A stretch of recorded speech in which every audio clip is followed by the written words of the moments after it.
There's a lot of crazy human behavior occurring right now all over the world with violence and war. What are some of the best ways to stay grounded in our heart space and knowing the best time to take action? Our hearts do not prevent our heads from working. Staying grounded in our hearts does not disconnect us from common sense. Many of us say, well, I want to stay in my heart, but what about my head? When the intellect is aligned, everything moves in the same direction. You don't have a heart-mind problem. The heart-mind problem is only when they're not aligned with the truth.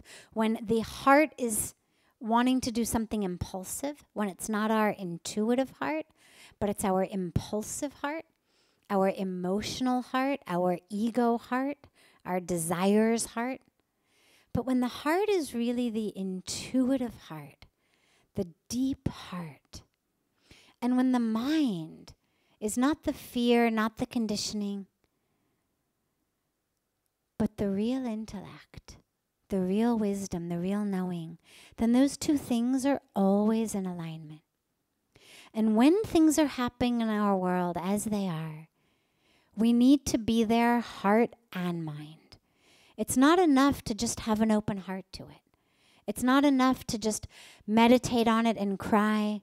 It's not enough to post it on Facebook. It's not enough to just sign petitions. It's not even enough to just send a check to an organization that's doing peace work.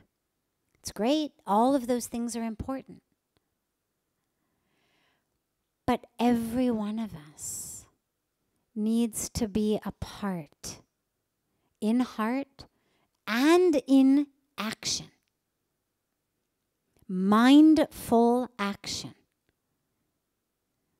Where the mind is there, not mindless action.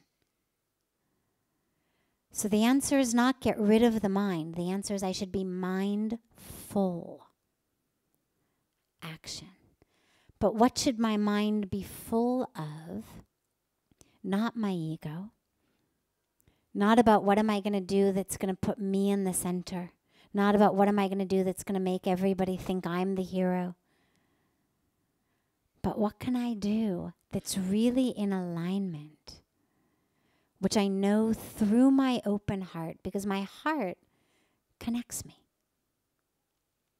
I was just reading today, I have a friend who is a scientist from America. She now lives in London, but she's a scientist from America who's worked at Princeton. She's worked all over the country in top universities. So not your typical New Age institute. I'm not talking about a yoga teacher. I'm not talking about anybody from that world, but an academic scientist who has spent the last decades of her life doing research on the power of our thought and our intention to actually effect change in the world. That how we are thinking, what we are thinking, is actually impacting the world. Our thoughts are things. I'm going to repeat that because that's really important and it's not in alignment with how most of us are raised and taught. Our thoughts are things. They do not exist only between our ears.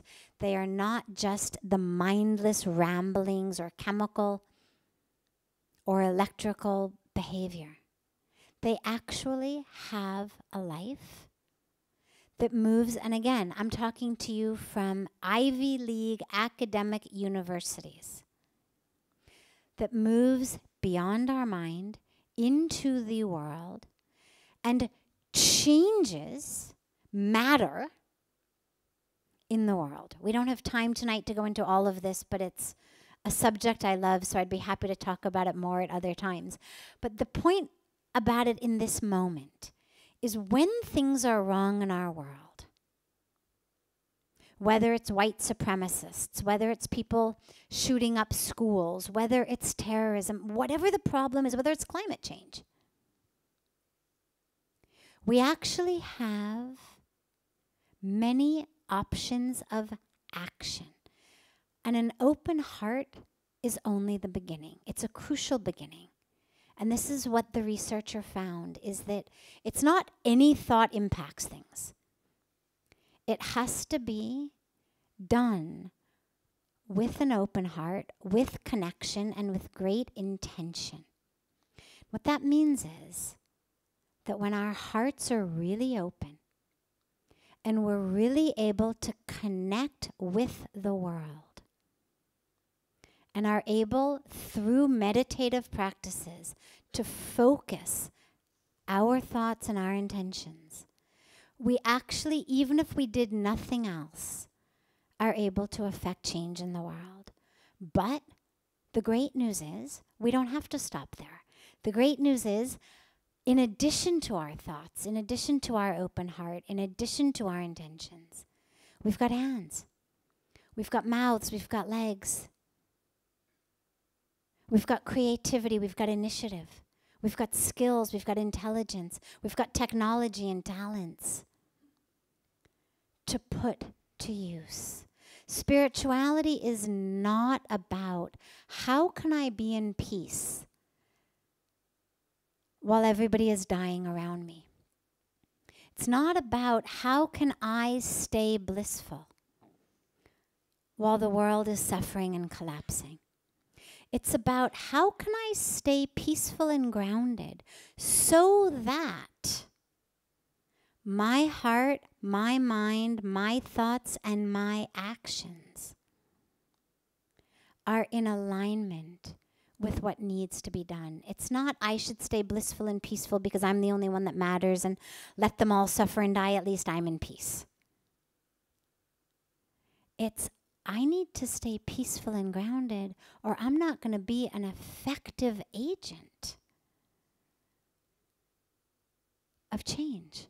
I'm not going to be an effective vessel of God's will, of the divine flow. So my heart stays open.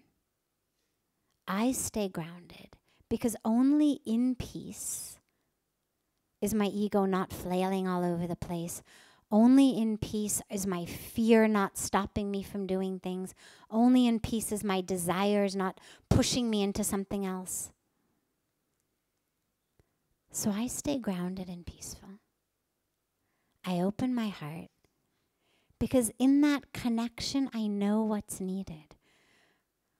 Why, when you've got a baby who no one else in the world understands, I mean, the baby goes blah, blah, blah, blah, blah, blah, blah, and the mom says, oh, she's hungry.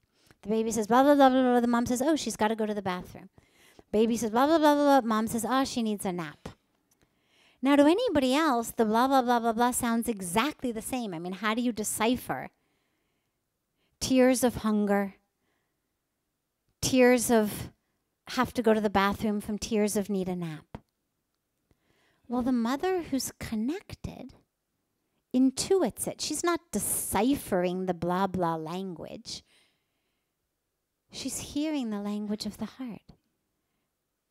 She's so connected that she knows intuitively and instinctively what's needed.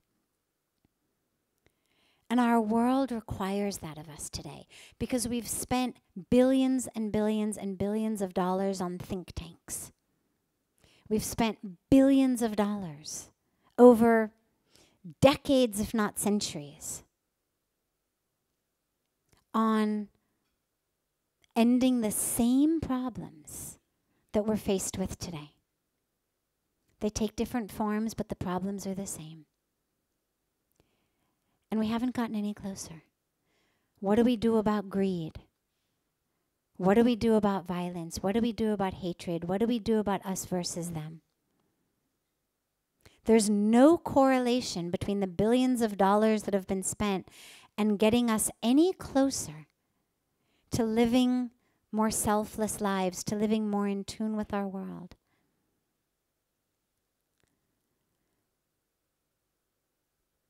So what's needed is us to be connected to the world in such a way that we actually know what's needed and are able to take those steps.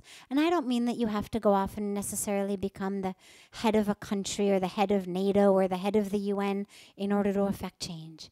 Each of us, in exactly what our role here is, in the roles that we play every day, every single one of us is a part of that change.